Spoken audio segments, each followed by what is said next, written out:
Welcome to Mindful Business, weekly discussions about mindfulness, entrepreneurship, and Web3. This is a live Twitter space about an hour long. It's recorded and uploaded to YouTube to be played back anytime in podcast format. This is episode 25, dedicated to discussing Meditation 101. And I am joined by my lovely co host, Abby, the creator of Elevate, as usual. How are you doing today, Abby? I'm having an amazing day and an amazing week, if I'm being honest. So I'm kind of in this lovely mood, and kind of full of excitement and almost ants in my pants. So I'm kind of excited to shift gears and settle down and start to shift into a more meditative state of mind and really dig into this conversation with you today. I love this topic. But first, I want to check in with you. How are you today, my friend?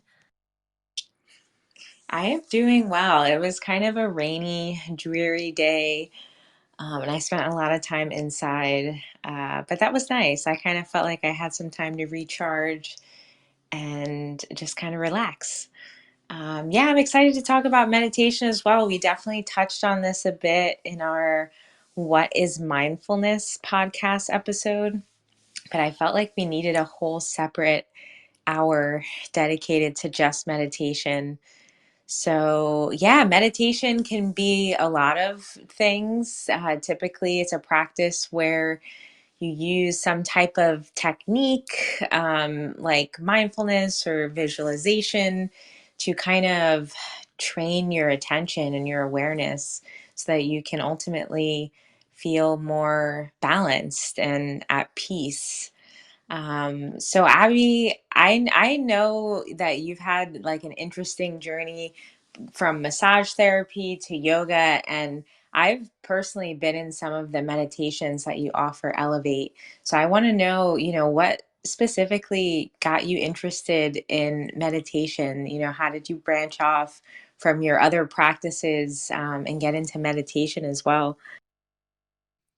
As you said, have kind of been involved in some of these practices for a really long time. And the cool thing is, meditation has honestly been at the heart of almost all of it, including massage therapy. Part of the curriculum was helping us understand mindfulness as a whole and self-care and taking care of ourselves as practitioners, and that really carried me into yoga training. And of course, we know, if you look at the 8 limbs of yoga, and the training that I took really centered a lot on the Yoga Sutras of Patanjali. And according to the Yoga Sutras of Patanjali, right, there are 8 limbs of yoga. We always think about the physical postures, but really, all of the physical postures are so that we can sit still in deep concentration and then meditation. So meditation is really one of the limbs. Meditation is one of the limbs of yoga, and as I said in my training, that was really a big focal point. So I was lucky to have that woven in to the trainings, and different modalities that I've been pursuing most of my adult life. So I've been dabbling for a long time, but what I would consider a serious practitioner, really probably the last 15 years. What about you? Yeah, Twitter kind of rubbed you there for a second, and I feel like I missed some of what you said, which is so sucky. But I'm hoping it was still captured in the recording and that there's no like lapse. But if so, our YouTube guy is gonna have to kind of bear with us. Goodness gracious, hopefully we can kind of get through the rest of our space without any technical difficulty. Sorry about that, Abby. So I became interested in meditation as a natural way to help manage the emotional flare ups that come with having PMDD. I kind of quickly realized that if I could just sit with the discomfort instead of reacting to it or judging it, that I could have an easier experience. It has not been a cure by all means, but it has been an amazing resource to kind of help me manage myself. And we are saying meditation, but let's talk about some different types of meditation because like I alluded to, meditation means many things to many people. And I think what comes to mind for a lot of people initially is kind of mindfulness meditation, which usually involves focusing on your breath and kind of focusing on the meandering of the mind, trying to focus on the present, detaching yourself from the thoughts that pop into your mind, and trying to kind of self observe and, release these patterns that don't serve you. And I feel like that comes to mind initially for most people, like sitting, cross legged and just, just kind of sitting there.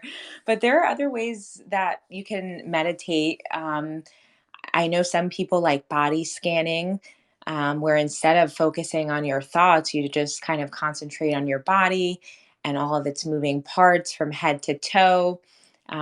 Just noting places that you might feel heavy or tense or painful, any sensations you're feeling, and just kind of breathing into that space. Um, and then on the other end of the spectrum, movement can be a type of meditation, whether that be yoga or tai chi.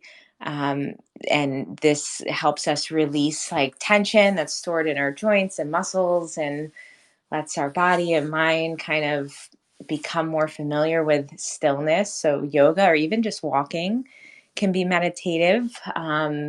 But visualization as well. And visualization is where you see something like in your mind's eye, and maybe it's you're picturing different images or symbols or ideas. And personally, Abby, like, I love your fuck it Friday meditations, which I personally think are like a type of visualization. And I want to talk to you about some of the meditations that you've tried. Like, I just talked about so many different kinds, and I love, your Friday meditation. So tell me about some styles and types of meditation that really resonate with you personally. Well, I love the ones that you touched on. I love movement meditation. I think it's a great because as you mentioned, there are so many different ways you can approach this kind of a practice. And when we think about meditation, we think about single pointed awareness, right? Like where you are completely totally absorbed and fully focused on this one thing that you're doing, and that can show up in a number of ways. And I think movement meditation, as you mentioned, it has been a favorite when there are times that sitting still in more of the mindfulness styles or Zen styles where we're sitting, that can be really challenging for someone if they don't have a yoga practice or something that makes it comfortable to sit in your body. So I love the movement meditation for a lot of different people. I think it's an accessible way. There are things that really turn me on early on, like drumming. Going to drumming circles that alters your brain waves in a way that you really just can't always fully access just through your breath work alone. And that brings me to mantra meditation has been a personal practice for a long time, but really deeply and richly since 2008 when I started studying with Manju Joyce. And that to me is a wonderful tool when your mind is busy.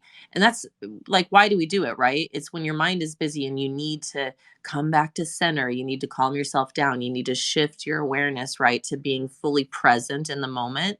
So it's great to have some of these different things in your toolbox, right, that you can pull out to help you come back to center, come back to balance, maintain that even keel.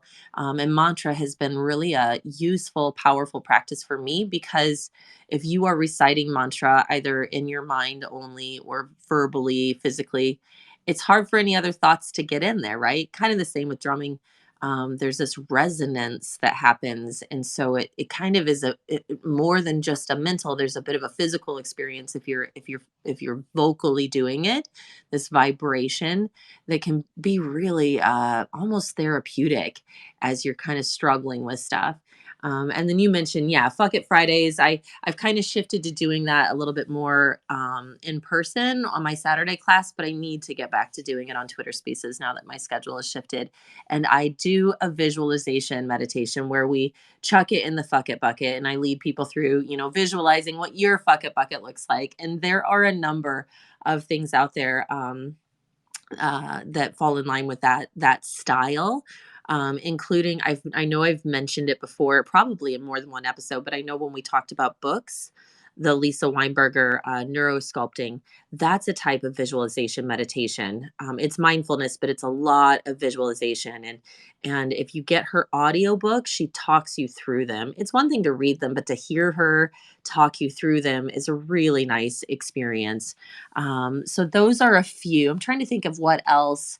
Definitely mindfulness, as you had mentioned, spiritual meditation. Prayer is the comfort zone for a lot of people. It kind of just depends on your comfort zone, and maybe people hear meditation and think, oh, that's yoga, or that's outside of my spiritual belief system or something. But truthfully, every spiritual belief system really has some form of meditation, whether it's a centering prayer, or some sort of prayer where they're fully immersed, right? And fully engaged in this like surrender to the divine. And so I think for people who are more comfortable with religion, thinking about your prayer practice as a form of meditation might be useful too. What do you think about that? Beautifully said. Absolutely. Prayers and I kind of think of prayers as a type of mantra, Prayers and mantras are powerful forms of like verbal meditation and can be words of affirmation and just hope and faith and encouragement. And yes, absolutely. And I love I really love your chuck it in the fuck it bucket meditation because seeing yourself in your mind like physically throw away all of the things that are causing you discomfort and frustration and pain and stress is just so powerful and so relieving.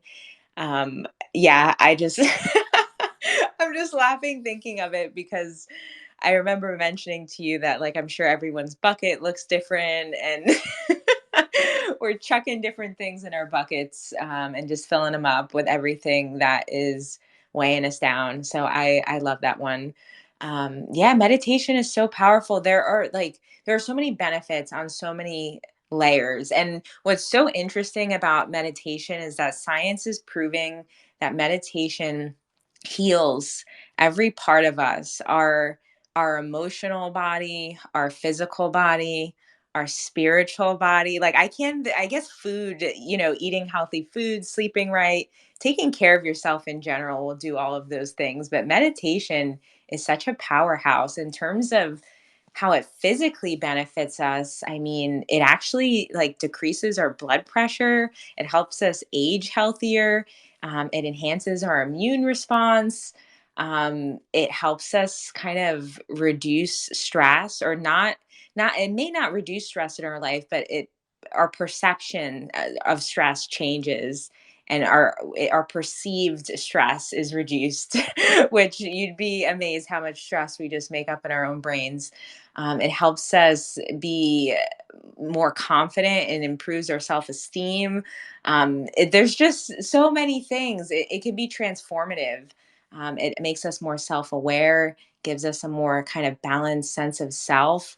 I'm curious, Abby, what are some of the benefits that you've felt in your own life, resulting from your meditation practice?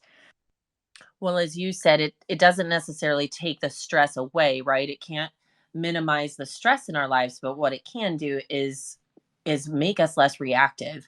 It really helps lessen our reactivity to stimulus, to stress, to the things that are always yanking our chain, right? There's always something yanking our chain. I've said this before, and boy, it proves itself to be true time and time again. Anytime you get a shiny red balloon that you feel real proud about in life and you're walking down the street with it, there's always some like Mortimer Frothingham, around the corner with his big old needle ready to pop your balloon.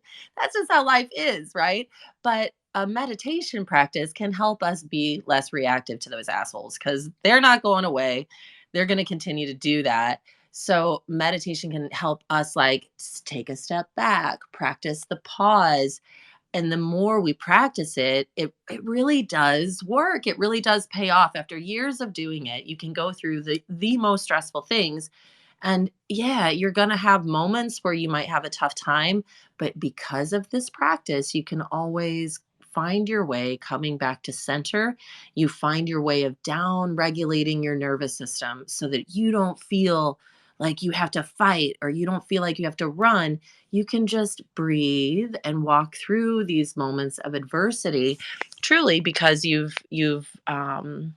practiced the pause. It definitely has helped with sleep.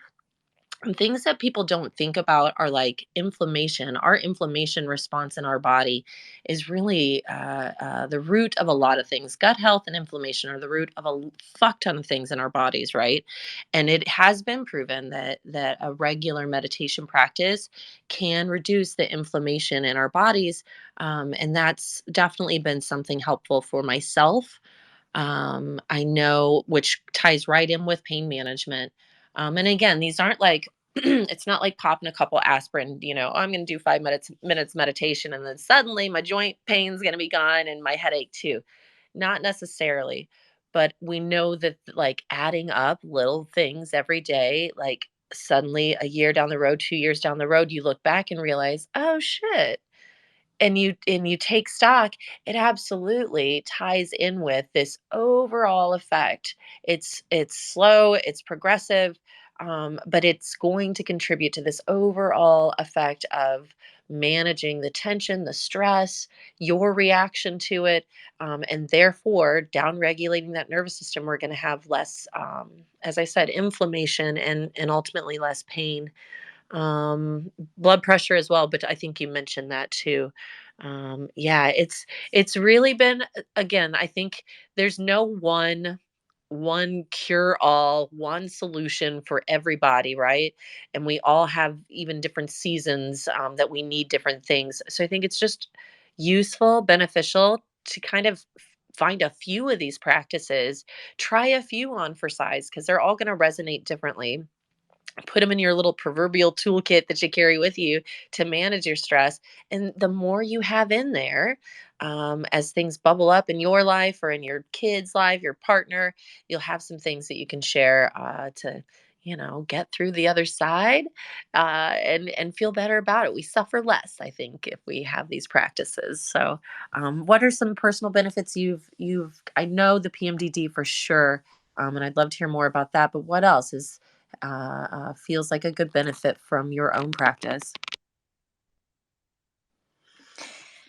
I guess it kind of just is a way I keep tabs on myself and kind of check in on what my brain is doing. Like, I feel like we all have tendencies to kind of get in these different mental loops. And it's like, whatever your obsession of the month or the week is, maybe it's a bill that's coming up, maybe it's a family vacation that's coming up. Maybe, just all types of things. Maybe your kids are on your last nerve. It's like, when I meditate, it brings whatever is causing me unease kind of to the forefront of my mind, and is almost a practice in just like sitting with it and and accepting it. And because it's the truth, like you said, there's always something yanking our chain, so to say, always somebody ready to pop our balloon.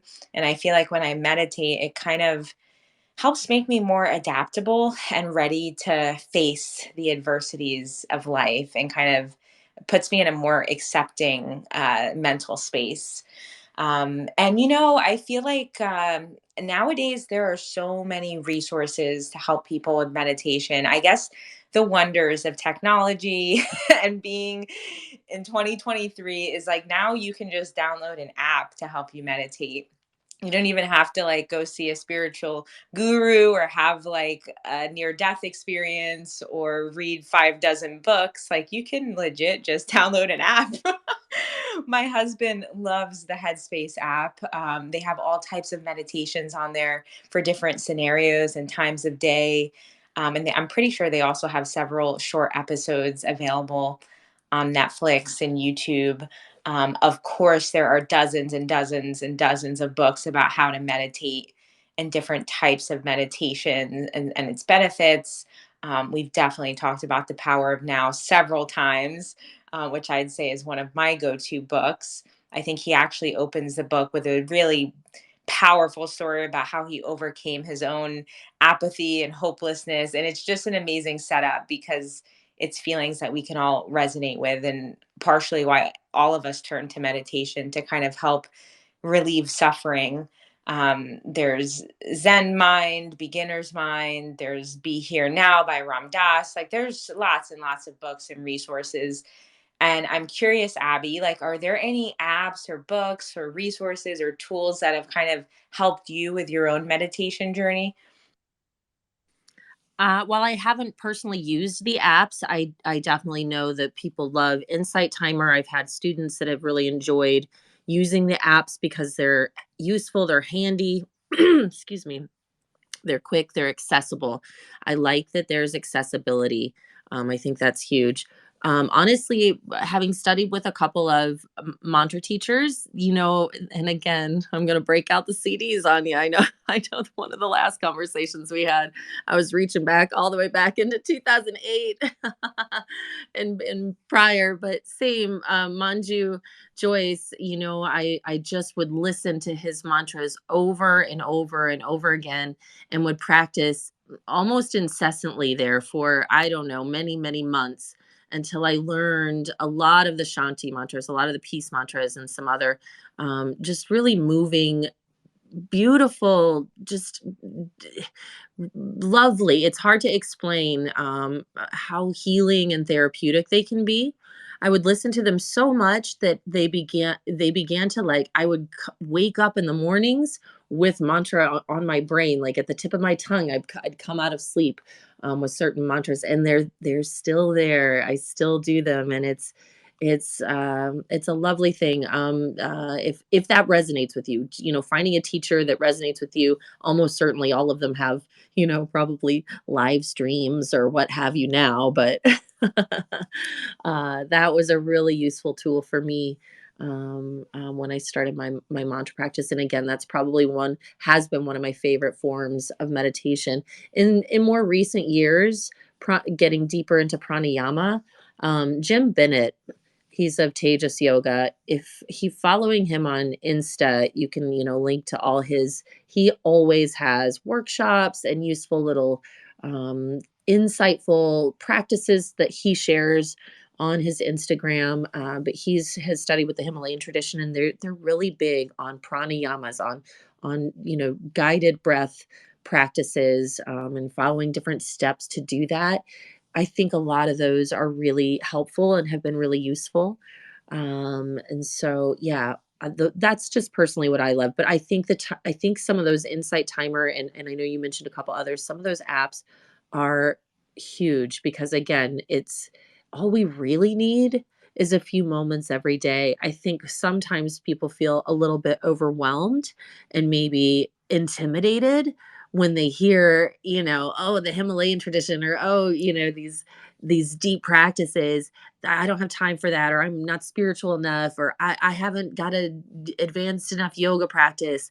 And so I just like to encourage people to start where you are and definitely utilize whatever tools make sense for you and make it easy and accessible for you. Yeah. What about you?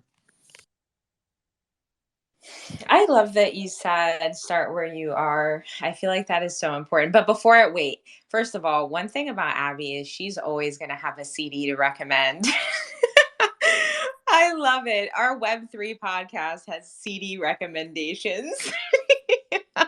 What a vibe. You are too funny. I love that. It just shows our like spectrum of wisdom and knowledge. It's really impressive. Goodness gracious. So, yes, I love that you said start where you are.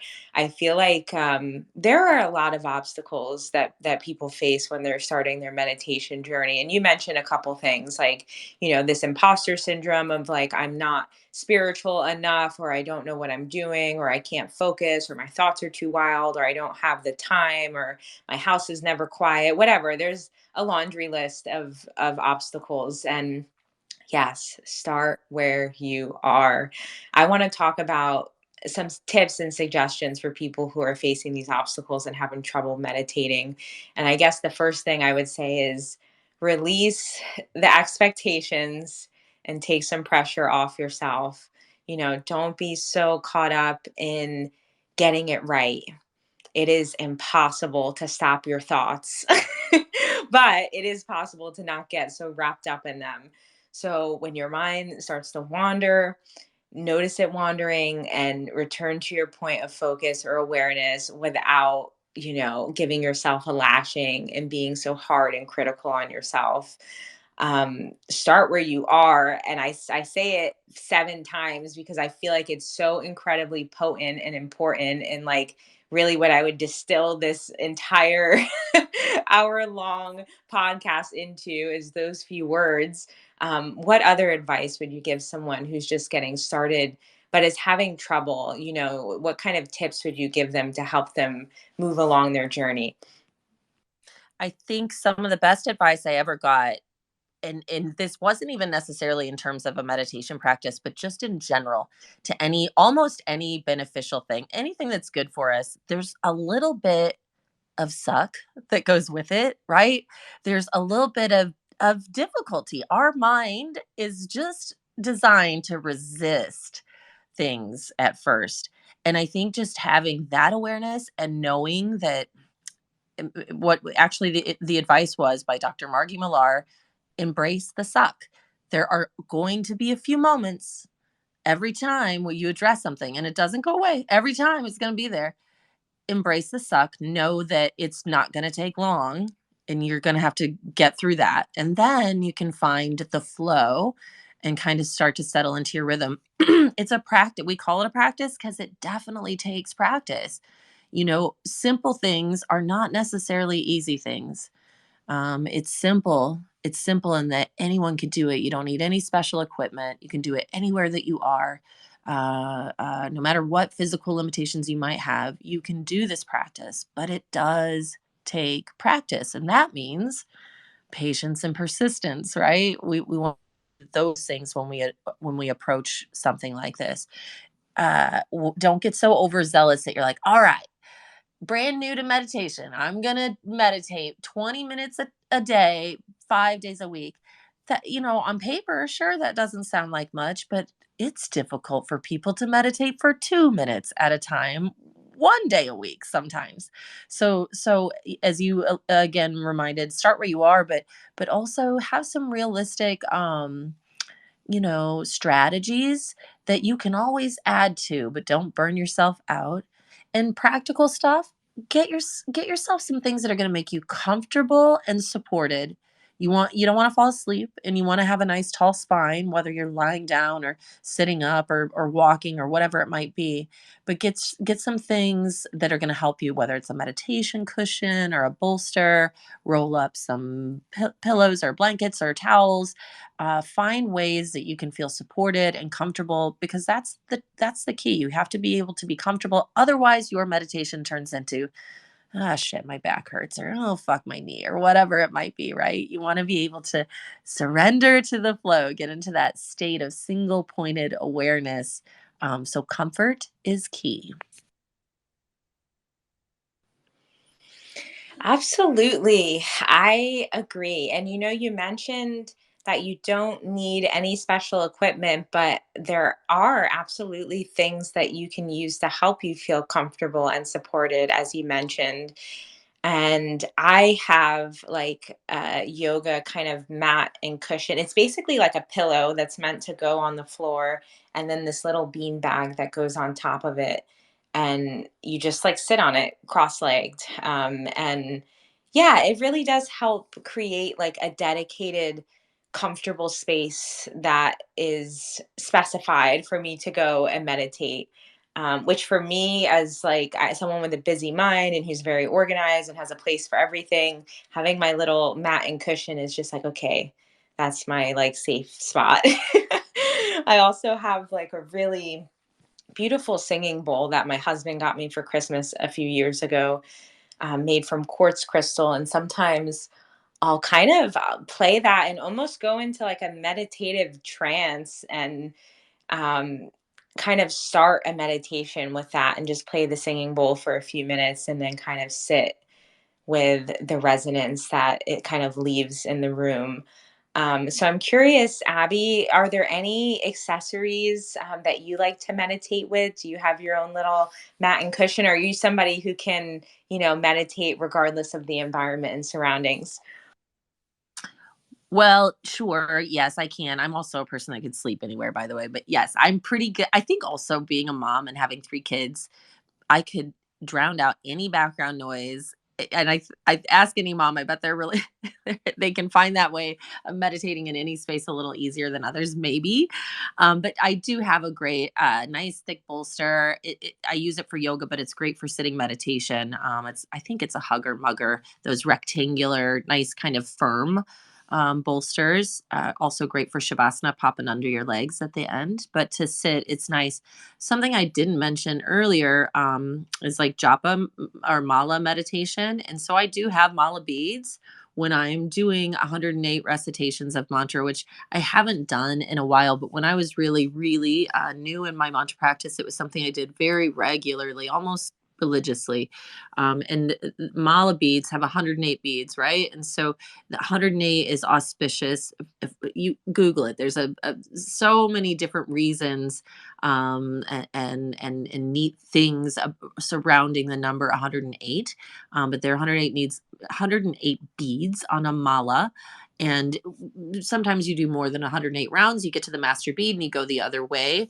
But those have been, and they're lovely, right? Often they're made out of gemstones or what have you.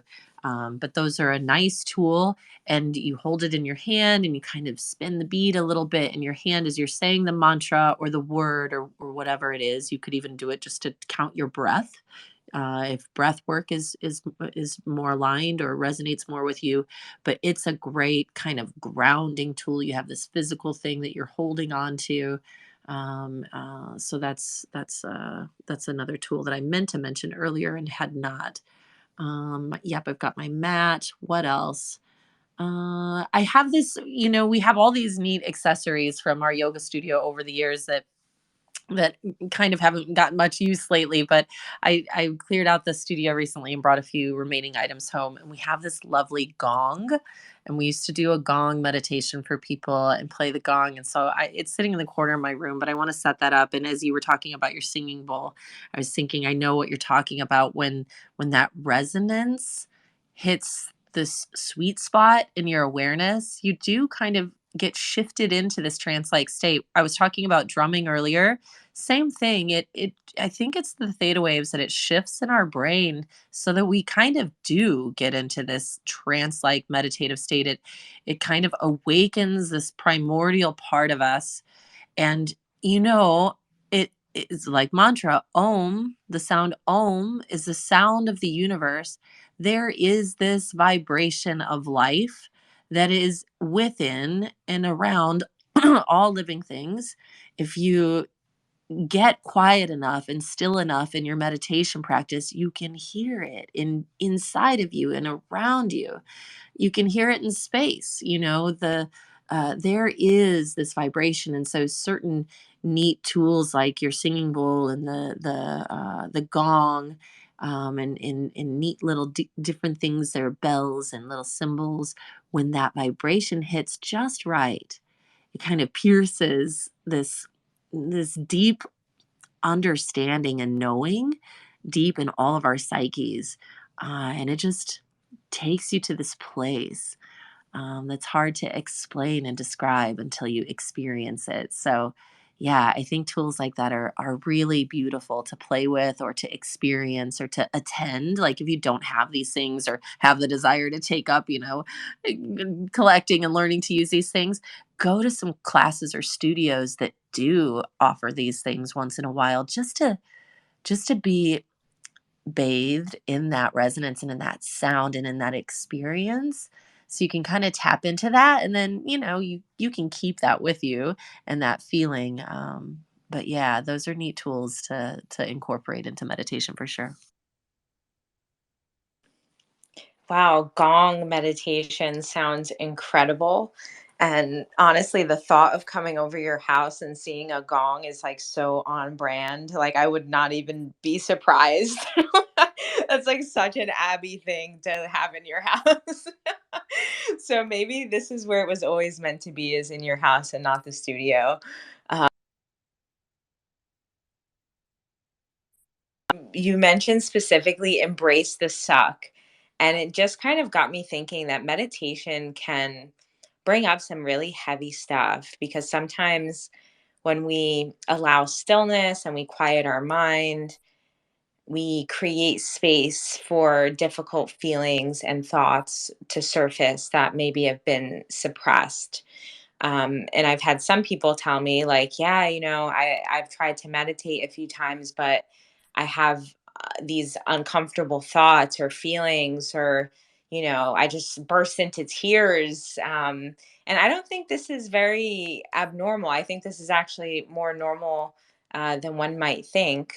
So I'm curious, Abby, have you ever had any meditation experiences that kind of unlocked like hidden feelings? Or have you ever, had a client with an experience like this? I am a big fan of Shrek's saying better out than in. And practices like this have a really beautiful way of kind of, just as you said, like unwinding and helping us release, and all sorts of repressed things bubble up, right? When we get nice and quiet and still, and all the chaos and noise and dust in our minds settle, then you start to see things that have always been there, but that maybe either intentionally at first or forgot that you weren't aware of anymore, right? And there it is. And so, yes, I've definitely had this experience, and it's been a really neat thing to witness in students and clients over the years. People sometimes feel sheepish, right? Like about crying in a class or at the end of a session or in a meditation or at the end of an energy work session or something like that. It's such a vulnerable thing, but again, better out than in. This is a tool that's helping release that. We want to be able to release that and let it go.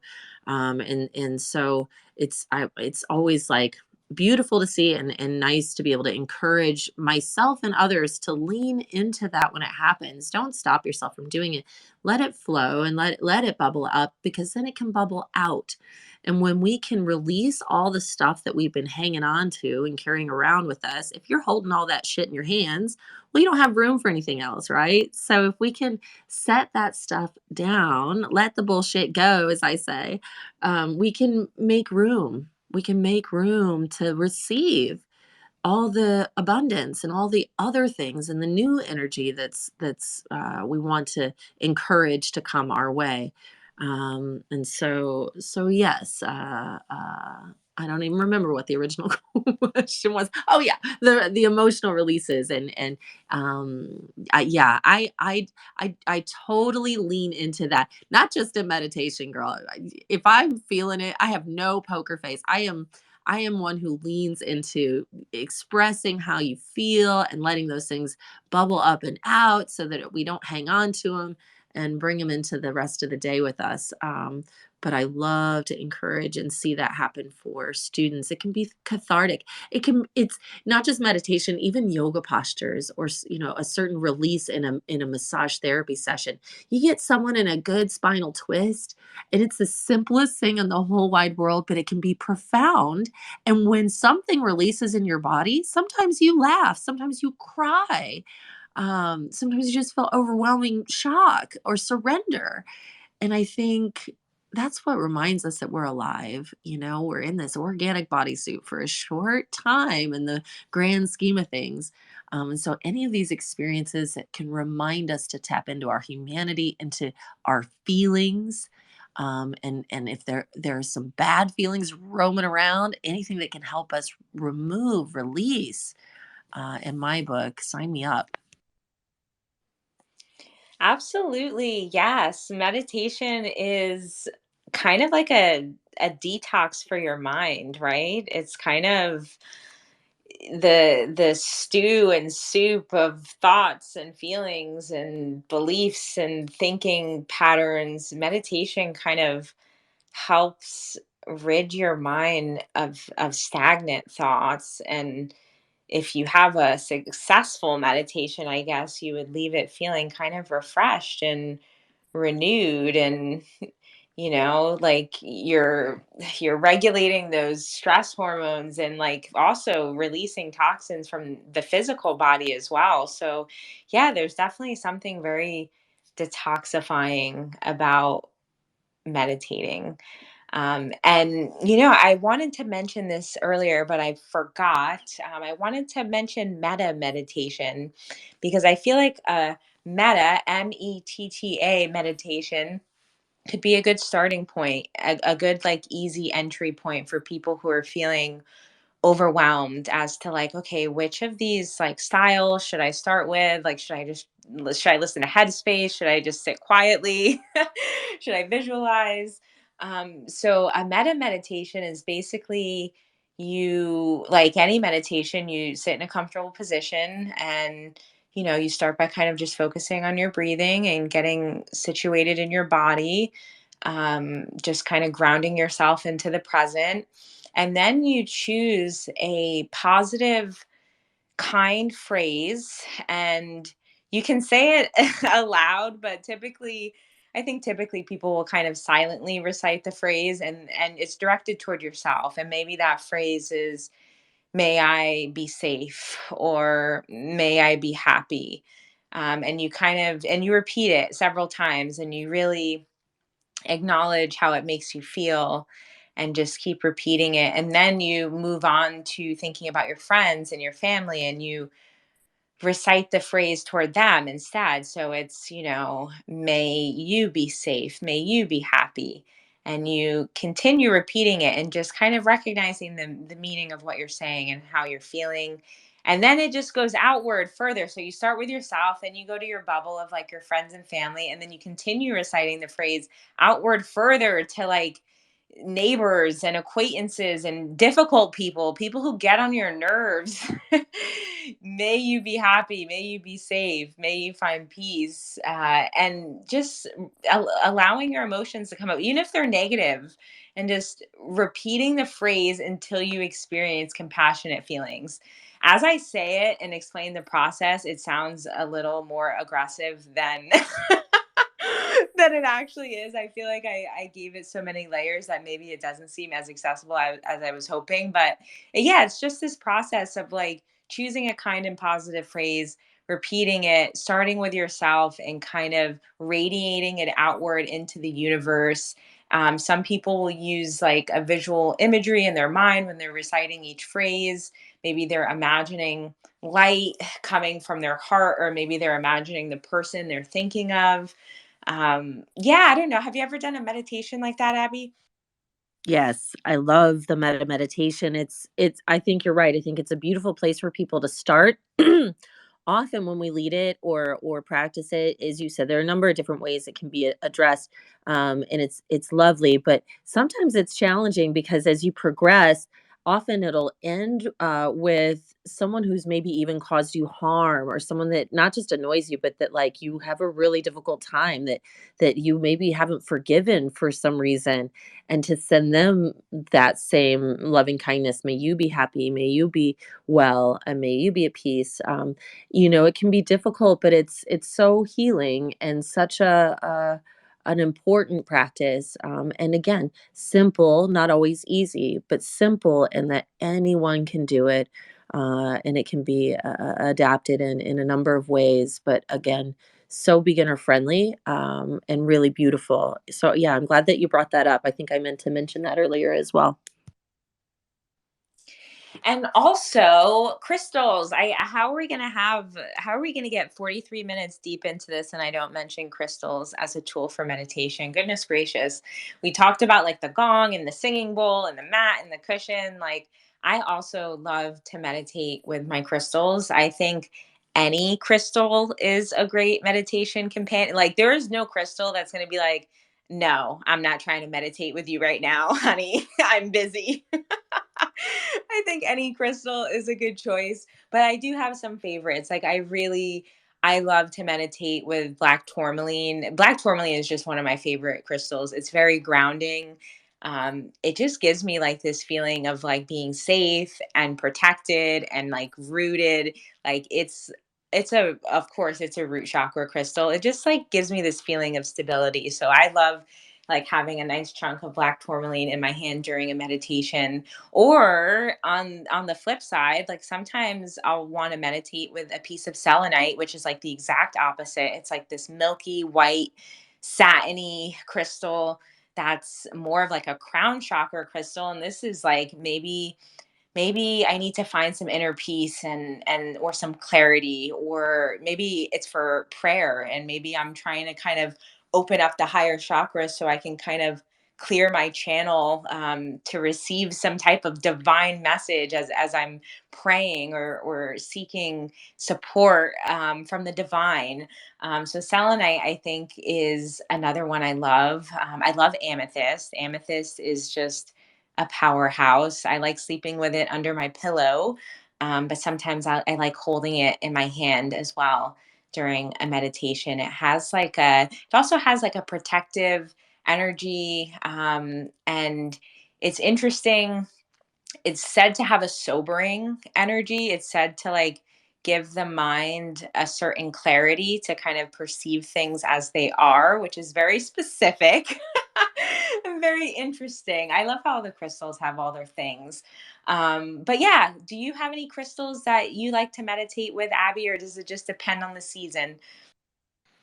It kind of does depend on the seasons. Ever since I got a hold of that amazing double terminated huge, glorious, clear quartz from Brazil that you helped me hand select. That has been my favorite meditation tool, go to crystal in recent months. Really, ever since I got it, in probably July, August, I think. It sits by my bed, directed at me. I love it.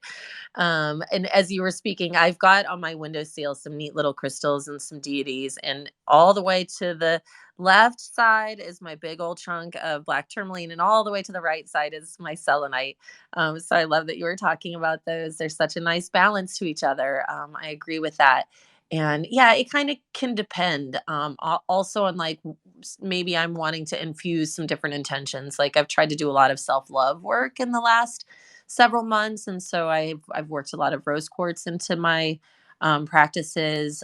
Same with I love amethyst as well. That probably is something I tend to have near me or on me or with me. But yeah, my actual like I'm holding on to this thing and I'm using it to like manifest some shit. That big old beauty from Brazil that I got from your shop and that you helped me pick out is definitely my favorite crystal of soup du jour, my crystal of not just of the day but of the whole season. And I foresee that to be true for a long time to come.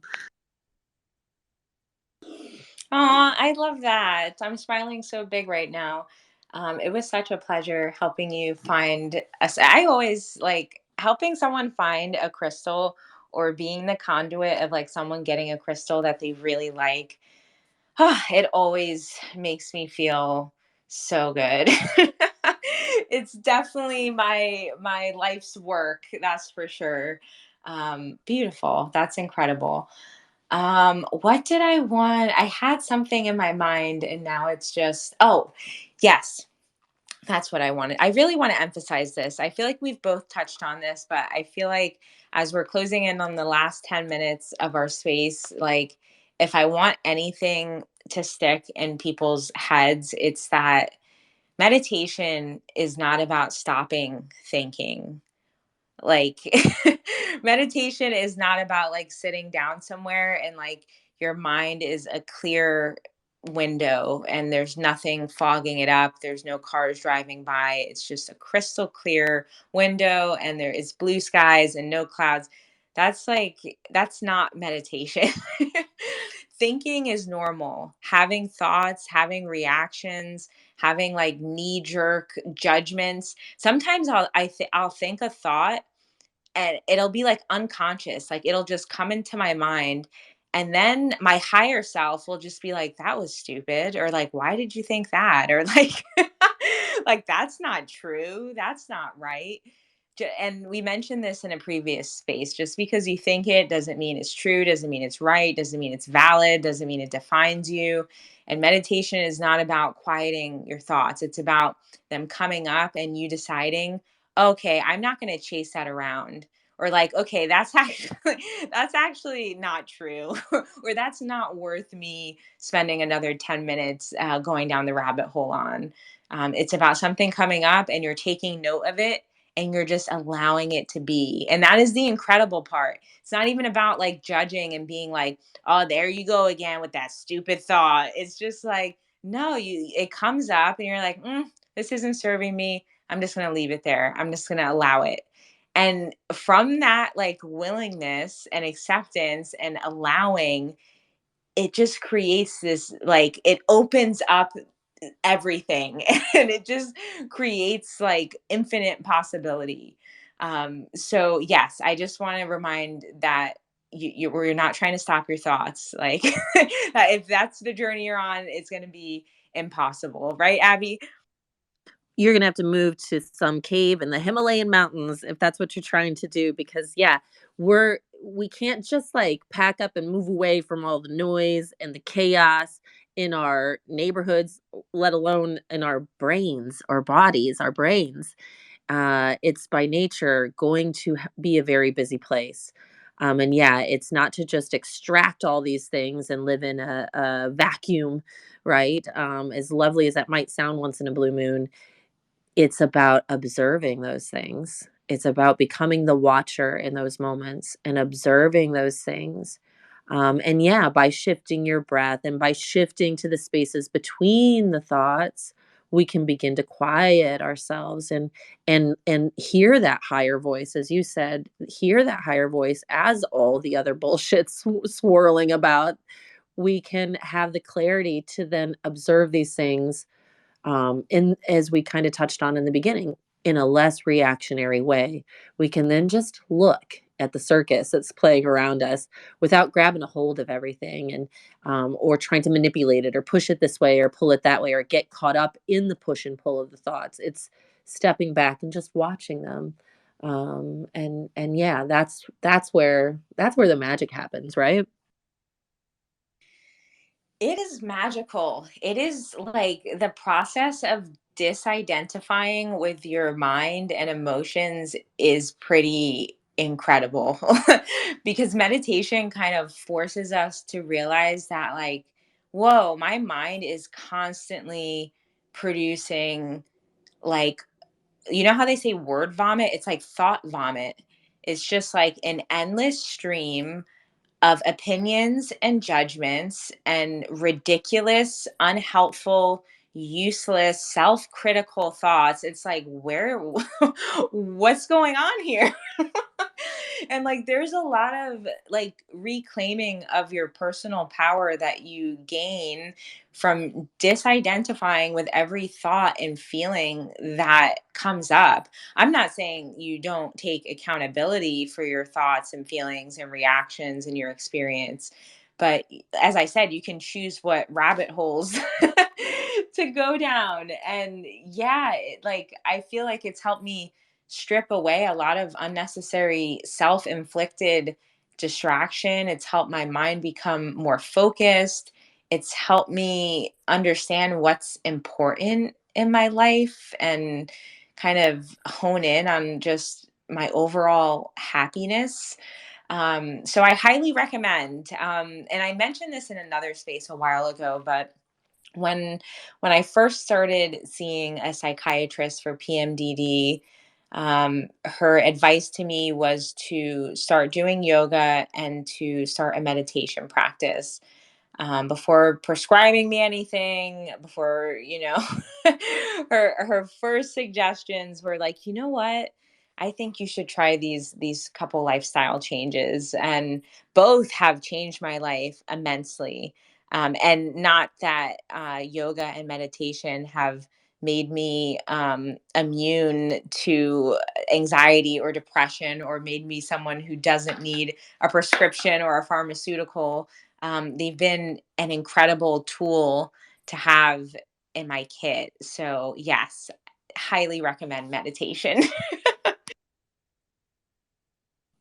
I'm with you, friend. It's yoga is the physical postures may not be for everybody. Some things are not accessible to everybody, but meditation is quite literally there is a style, there is a practice for you no matter what. You can have some sort of a meditation practice, and it is so incredibly so incredibly beneficial, that I can't think of any reasons not to do it. And so, yeah, as we always say, if you have questions, we're both always available, always open books. Love to encourage people to just get started today, as we've talked about it a couple times already. Start where you are, be patient, be persistent. Just do it. It's like, brushing your teeth. Just do it. And watch as those little results add up. And you'll look back one day and think, oh, wow, I kept my shit together today. This meditation stuff really does work. So, Yes, the same way brushing your teeth every day has lasting benefits. Yeah, I wish I was as good about doing my meditation twice a day as I am about making sure I brush my teeth at least twice a day. I wish that I was on that type of meditation cadence, but unfortunately, I'm not yet. Perhaps this will inspire me to be. This has been an incredible conversation. We talked a bit about, our own personal interests in meditation. We talked a lot about different types of meditation, um, benefits, ranging from emotional to spiritual to physical benefits of meditation. There are so many. We got into some tools and resources, like different apps and books that can help you learn about meditation. We covered some tips on how to get started if you're having trouble meditating, and just kind of too about just embracing the suck and about the heaviness that meditation can bring up, and about how you can just kind of sit with it and move through it. So, this has been incredible. We are closing in on our hour, and we're going to wrap up the space. We will be back next week for episode 26 to talk about how self love is self care. We're approaching the Valentine's Day holiday, and I do think it's important, as a lot of people are focused on their partner and their loved ones, just to remember to love on yourself as well, and show yourself a little love for Valentine's Day too. So yeah, this has been incredible. If you join the conversation late, it is recorded and you can play it back afterwards, and it will be up on our YouTube channel. Hope everyone has an incredible night. If you hung out in the live space, thank you so much for spending time with us tonight. Sending lots of good juju and love out into the universe, and we'll see you next time. Bye, y'all.